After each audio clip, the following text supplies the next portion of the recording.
Assalamualaikum warahmatullahi wabarakatuh. Perkenalkan, nama saya Marsudi, NPM 1821020287, Fakultas Syariah Hukum Tata Negara. Baik, yang pertama, pengertian hukum perdata Islam. Hukum adalah seperangkat peraturan-peraturan yang dibuat oleh yang berwenang negara dengan tujuan mengatur tata kehidupan bermasyarakat, yang mempunyai ciri memerintah dan melarang serta mempunyai sifat memaksa serta mengikat anggotanya dengan menjatuhkan sanksi hukuman bagi mereka yang melanggarnya. Sedangkan hukum perdata adalah hukum yang bertujuan menjamin adanya kepastian di dalam hubungan antara orang satu dengan orang yang lain, kedua-keduanya sebagai anggota masyarakat dan benda dalam masyarakat. Dalam terminologi Islam, istilah perdata ini sepadan dengan pengertian muamalah. Kemudian frase hukum perdata disandarkan kepada kata Islam. Jadi dapat dipahami hukum perdata Islam adalah peraturan yang dirumuskan berdasarkan wahyu Allah dan sunnah Rasul tentang tingkah laku mukallaf dalam hal perdata muamalah yang diakui dan diyakini berlaku mengikat menurut Muhammad Daud Ali. Hukum perdata Islam adalah sebagian dari hukum Islam yang telah berlaku secara yuridis, formal atau menjadi hukum positif dalam tata hukum Indonesia, yang isinya hanya sebagai dari lingkup muamalah. Bagian hukum Islam ini menjadi hukum positif berdasarkan atau karena ditunjuk oleh peraturan perundang-undangan. Contoh adalah hukum perkawinan, kewarisan, wasiat, zakat, dan perwakapan. Teori-teori berlakunya di hukum Islam di Indonesia. 1. Teori Repson in Complex. Teori Repson in Complex ini dipelopori oleh Lodewijk Willem Christian van den Broek tahun 1845 sampai dengan 1925. Teori Repson in Complex menyatakan bahwa bagi setiap penduduk berlaku hukum agamanya masing-masing. Bagi orang Islam berlaku penuh hukum Islam sebab ia telah memeluk agama Islam. Teori Repson in Complex ini telah diberlakukan di zaman VOC sebagaimana terbukti dengan dibuatnya sebagai kumpulan hukum untuk pedoman pejabat dalam menyelesaikan urusan-urusan hukum.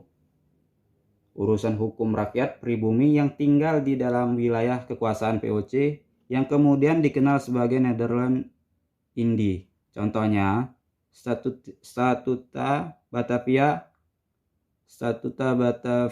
yang saat ini disebut Jakarta 1642 pada menyebutkan bahwa sengketa warisan antara pribumi yang beragama Islam harus diselesaikan dengan mempergunakan hukum Islam, yakni hukum yang dipergunakan oleh rakyat sehari-hari.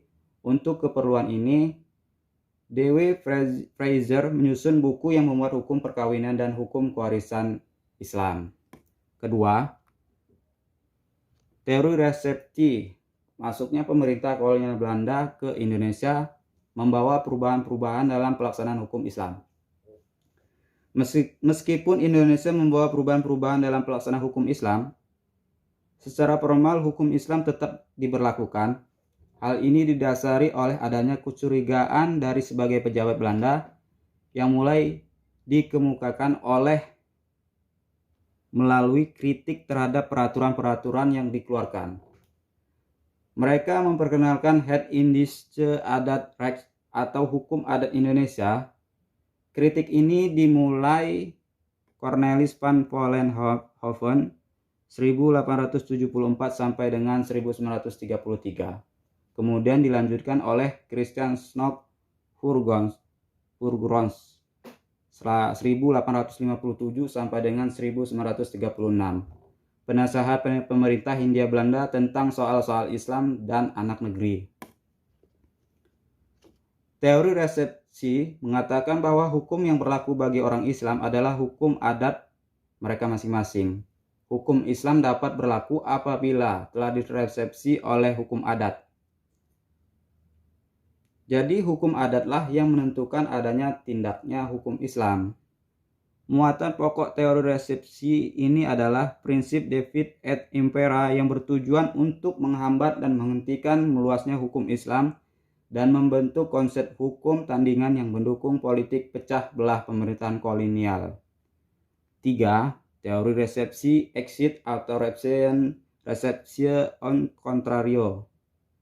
Teori ini mengatakan bahwa hukum adat baru berlaku kalau tidak bertentangan dengan hukum Islam. Jika selama teori resepsi berlaku adalah sebaliknya, yaitu hukum Islam dapat dilaksanakan apabila diterima hukum adat, maka sekarang hukum adat yang tidak sejalan dengan ketentuan hukum Islam harus dikeluarkan, dilawan atau ditolak. Pada tahun 1950, dalam konferensi Departemen Kehakiman di Salatiga, Profesor Ezairin telah mengarahkan suatu analisis dan pandangan agar hukum Islam itu berlaku di Indonesia. Tidak berdasar pada hukum adat, berlakunya hukum Islam menurut Hazairin supaya disandarkan pada penunjukan peraturan undangan sendiri. Disandarkan kepada penunjuk peraturan perundangan-undangan sendiri. Sama seperti hukum adat selama ini yang dasar memberlakukan hukum adat itu sendiri. Sokongan peraturan perundang-undangan karena itu haruslah dipersiapkan dan dibuatkan perundang-undangan terhadap hal itu. Hukum perdata Islam dan kekuatan hukumnya di Indonesia. Apabila hukum perdata Islam dan kekuatan hukumnya dianalisis secara ketatanegaraan di negara Republik Indonesia, dapat dikatakan bahwa asasnya adalah Pancasila dan Undang-Undang Dasar 1945. Demikian juga munculnya kompilasi hukum Islam yang menjadi pedoman bagi para hakim di peradilan khusus, peradilan agama di Indonesia. Hal ini merupakan pancaran dari norma hukum yang tertuang dalam pasal 29 Undang-Undang Dasar 1945. Oleh karena itu, pemberlakuan dan kekuatan hukum Islam secara ketatanegaraan di negara Republik Indonesia adalah Pancasila dan pasal 29 Undang-Undang Dasar 1945. Seiring pertumbuhan dan perkembangannya, perlu diungkapkan bahwa produk pemikiran hukum Islam dalam sejarah perilaku umat Islam dapat melaksanakan hukum Islam di Indonesia ada 5, yaitu syariah, 2 fikih, 3 fatwa ulama atau hakim, 4 keputusan pengadilan, dan 5 perundang-undangan. Baik, sekian dari saya. Apabila ada kesalahan kata dalam pengucapan saya akhiri. Wassalamualaikum warahmatullahi wabarakatuh. I'm an icon, man, and my girl about a 10. I should fuck her in the Benz.